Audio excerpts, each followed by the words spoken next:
Gilbert Burns versus Michael Morales was this morning. I'm gonna go through the whole card, give my thoughts on each fight, and going through each winner. We move on. We first start off with Tisha Pennington beating Luana Pinell by unanimous decision.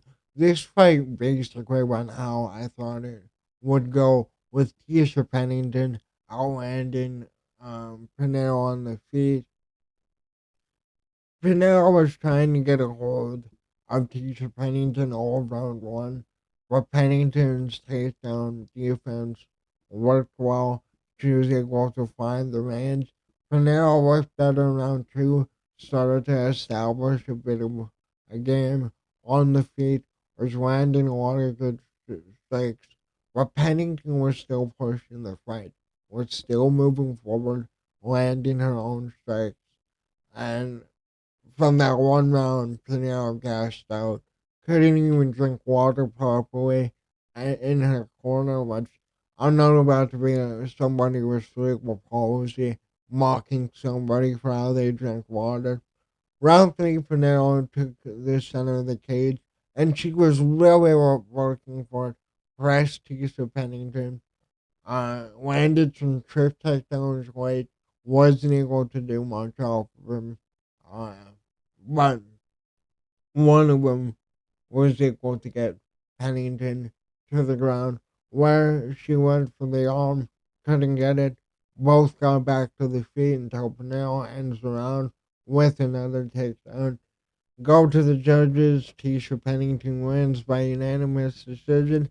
And the fight basically went how I thought it would. I thought that um, Pinero's only way of winning this fight was to submit Keisha Pennington, and I didn't see her getting the submission. Pennington was clearly the better fighter on the feet.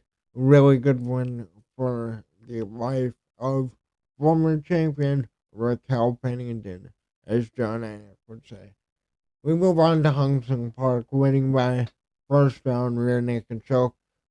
Hung Sung Park looked incredible. He was pushing Hernandez, using the knee to the body well. He started using that early, and that's what set up the finish in this fight. Used the 1-2 to get Hernandez back against the fence. Those big knees that I was talking about did a lot. Then Park was able to shoot on Hernandez, get him down, finds him back, secures the choke at 226 fairly easily. And Carlos Hernandez loses to another road to UFC fighter. I don't know what it is. Asian fighters that Carlos Hernandez is kryptonite. But this is a good one from Park. A lot of these road to the UFC fighters get found out really easily and get fraud checked. Um, but I was really impressed by Park. I think that Park has legitimate talent and can go far in the UFC. Hernandez, give him a white guy. That's the thing. Anybody, stop torturing him with the Asian fighters for Carlos Hernandez's sake. We move on to Denise Gomez getting around to TKO.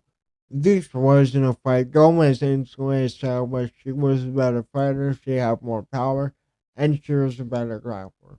She rocked the lead with a big right, got on top early in round one, landed some hooks to the body and full guard that they looked brutal. They looked like uh, she was hitting Reed with a cement block. Then Gomez opened up round two with a leg kick, followed it up with a massive right hand that dropped Reed, where if she no time away, jumped on her, got the finish on the ground, and this is as dominant of a performance as you're going to get in the UFC, and women's MMA is kind of back right now. We actually have female fighters that are finishing their fights that are on like full consecutive finish win streaks, which is impressive. Like, look, I make a lot of jokes. Everybody makes a lot of jokes. I want good women's MMA. You know, Zhang Weili versus Joanna Jędrzejczyk is one of the greatest fights of all time. There's plenty of other female fights. Really, Joanna Jędrzejczyk's entire career, if you wanna look at it that way. But a good one for Denise Gomez. We move on to Alana Santos winning by a round to Americana. Not much really happened round one. Alana Santos got uh her down early, controlled her from top mount, threw a couple strikes, no real notable submission attempts. It ended up in the clinch where she did throw a few strikes. Round two, Santos won the exchanges on the feet, got a nice trip around 412, and spent most of the round inside settle until moving into half guard, where she gets the Americana against Lisboa taps pretty quickly. And she is the first woman to get an Americana in the UFC, which is kind of interesting. Just stay away from the dogs. We move on to Yadir Deval. By the way, if you guys don't know what I mean about the dog thing, don't even look it up. Don't even look it up. I didn't know the full thing before. I went and looked at it before I did my predictions. Yeah, yeah, that's that was a video I wish I could erase my memory. Now we move on to the idea of Duvall getting around one naked choke. And Duvall, I'm pretty sure, is making his debut.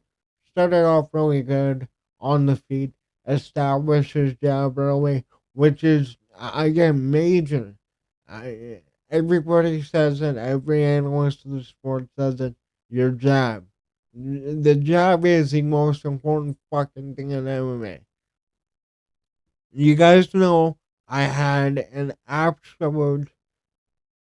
I don't even know what to explain it. I lost my mind watching Misha T's last fight where she refused to throw a jab. But the idea of all did. Pushed Matthews down off of his kicks, which was impressive. And then Duvall got an early takedown and got to Conor Matthews back in the way, found and secured the choke. You know, really good win, really good performance for a guy that just made it into the UFC. Conor Matthews, though, he's a good fighter. I was gonna shit on Conor Matthews. He's a good fighter.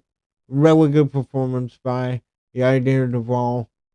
Let's see what he does in his next fight. We move on to Jared Gordon getting a round one TKO against Thiago Moises.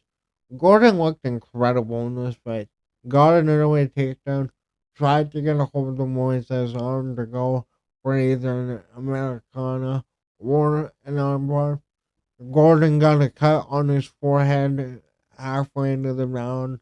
I forgot off of what. And then Gordon catches Moises clean on the jaw with the right overhand, follows it up on the ground, finishes the fight. Jared Gordon is the dark horse of the lightweight division. He arguably beat Paddy Pimblett, who went on to beat Michael Chandler. His last four fights, really, have been incredibly close. And I think Jared Gordon kind of reminds me of like the Michael Johnson caliber fighter.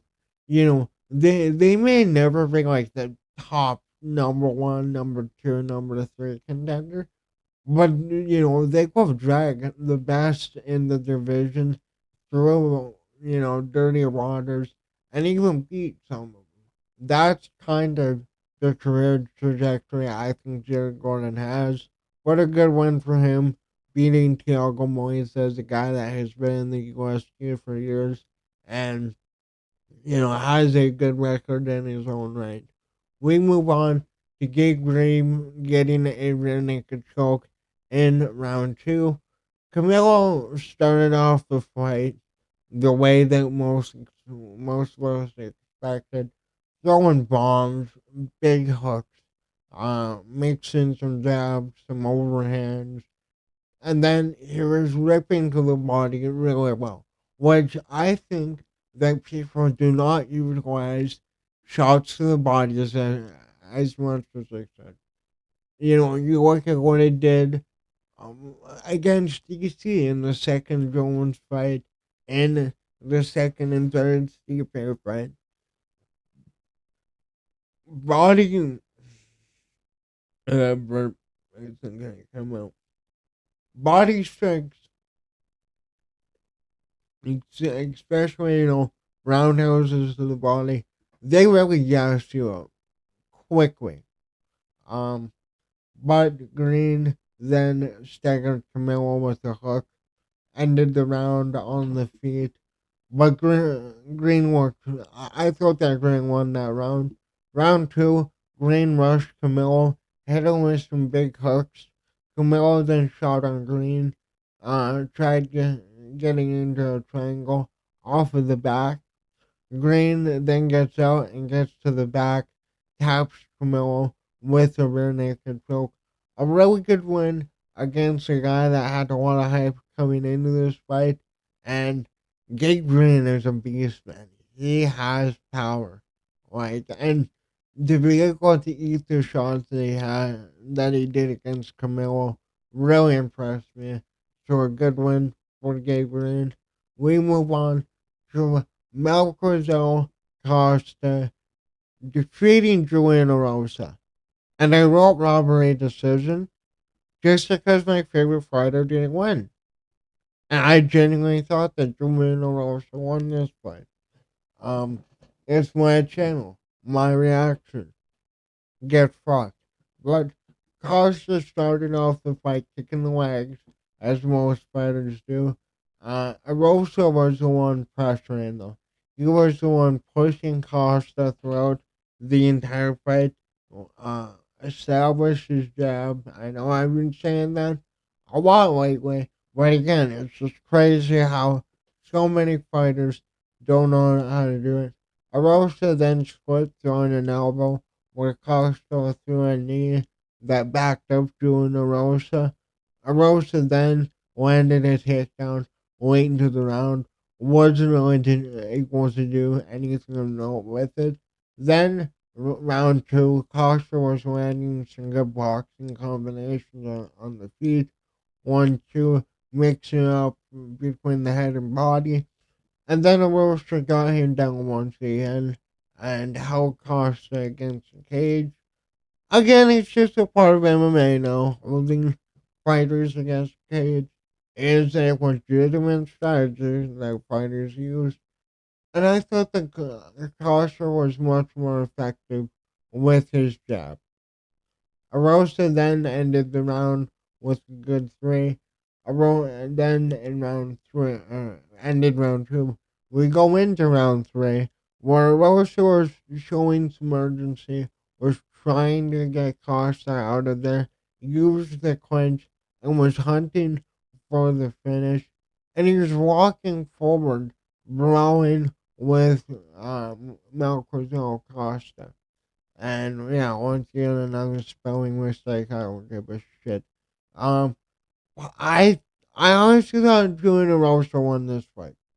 Maybe it's a robbery decision. I'm just overreacting here. I had Julian Rosa winning this fight. Let me know in the comments. Who did you think won this fight? I'm pretty sure Rosa outlanded him too. Um, for sure in at least two of the rounds. But it was a good fight regardless. Really fun fight. Then we move on to Nursultan Rusaboev winning by unanimous decision against Stoltzfus.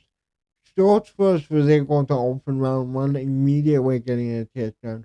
And he had a choke in deep that I thought was close to getting Ruzabov out of there.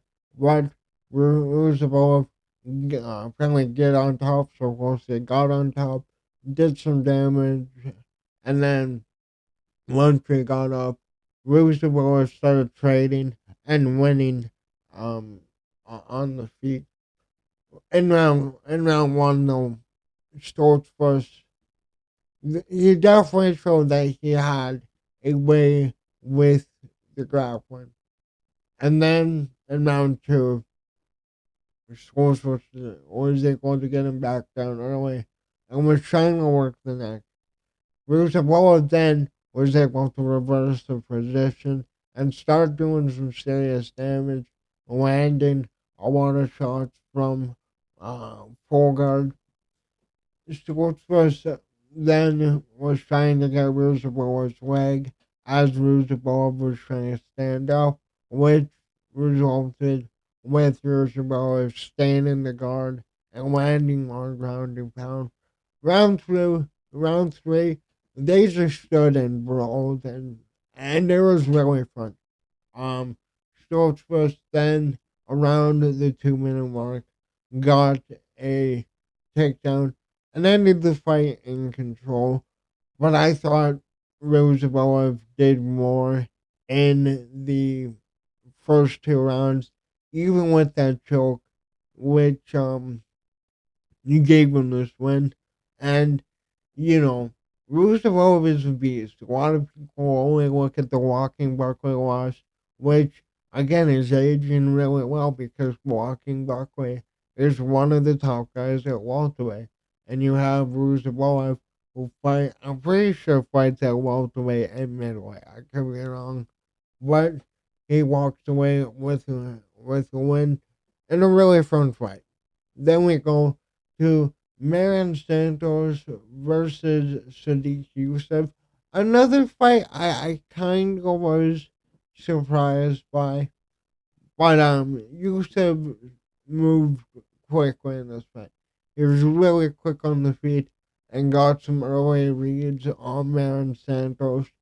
And was able to counter with the jab, even some big hooks. Santos stayed composed though, defended the takedowns against the fence, and didn't panic as Sodiq I felt was taking control. Sodiq too was doing a really good job at controlling the middle, which is one of the biggest things I love seeing from fighters now. Again, we just love this whole I'll hold each other against the fence for the entire fight. It's a breath of fresh air when we do get it. Santos then pushed Sadiq against the cage, ironically enough, as I gave him praise. And then I felt round two was an even round. It could have gone either way, in my opinion. Santos then put in the work in round three. Um, Definitely did much better on the feet in round three. Yusuf, though, shot for a takedown, and Santos was able to go with it and eventually turn it around. From my eyes, I thought that it was too late for Santos. I honestly had Sodiq winning the first two rounds. I could be wrong, but I just felt he did more in round two. He controlled the cage more than Maron Santos. And in my eyes, that's more than just Maron Santos when landing a couple more shots that, really did no damage when Yusuf was the one backing him up. But I could be wrong. I want to hear what you guys have to say. Then we move into the main event. So I kind of figured that Michael Moraes is going to win this fight. I think I gave Burns the benefit of the doubt, and I gave him, I picked him to go to a decision and lose to Michael Morales. But dude, this guy's a fucking animal. Burns started the round off throwing some leg kicks and jabs to try and keep Morales at range, which did work for the first minute. But then Morales found his range. He is very, very big for welterweight. Like he has to get 70-inch reach advantage, and it definitely showed when Morales was throwing a bunch of big combinations, throwing the right hook, um, even threw some uppercuts that had a lot of um force behind them, and it back burns up. I don't know why there's a period there, but whatever. He threw an uppercut, followed by a right that dropped Burns, and he tracked him against the fence um, to finish the fight. 6 fight win streak. No interview for Gilbert Burns, but I'm gonna come back to that. This was an incredible win. Michael Morales is now, I believe, 18-0, and he is a legit threat. This guy has very quick hands, really good power. And even though that Gilbert Burns is older, he's close to his retirement. If he does retire after this fight, I think Burns has one more. Man, welterweight is a fucking it's a war zone, man. And now we're adding Michael Morales to that conversation. I wouldn't mind seeing him fight. Well, I guess to be a fight down, but I want to see him fight Carlos Cortez. I think him and Ian Gary is a fun fight. Him and Gilbert, or not Gilbert, Joaquin Buckley is a fun fight. But a really impressive win by another new contender in the welterweight division. All in all, though, we had a lot of finishers tonight, a lot of good fights. It sucks, man. It sucks so because I wasn't even. I'm not gonna come out and say like I'm the biggest Gilbert Burns fan there is on the planet. But like even though I picked Morales to win, and I do like Morales, it sucks seeing Burns hopefully go out like that. I mean, maybe they might have like a Brazil card later in the year, and you can find another veteran from the fight. But I don't want to see Gilbert come back for majority of the fights on the roster. It's now 4 in a row for him. It doesn't hurt losing to a guy that's undefeated and finishes majority of his fights. But yeah, you can't help but get a little sad when you see the old guard that you've been watching for years. You watch them fight for the title, fight against your favorite fighters. I don't know, it hits you differently. But yeah, no shame for Gilbert Burns. Michael Morales is legitimately a killer, and I'll probably end up making a video, uh, maybe tomorrow, maybe Monday, on more of what I thought of his performance. But man, all in all, we had a really fun card. The only thing is though, and the reason these cards don't feel as big as they are, is that they're still in the fucking apex. Can we get the fuck out of the fucking apex? There is no hype around these cards. The only bit of hype we get is Dana White in a random fucking hotel room or in the whiteboard room announcing these fights. Like the press conference, we really didn't get much out of either. But I'm just complaining, and at the end of the day, this is a really good card. I still found it weird that they didn't give Gilbert Burns any time on the mic. I get he just got knocked out, but it might be the last time we see Burns. Let me know in the comments down below. What did you think about tonight's fights? What fighters impressed you? Do you think Gilbert Burns is done? And where do you think Michael Morales will go in the welterweight division? I'm interested to hear what you all have to say. Thanks for watching. Later.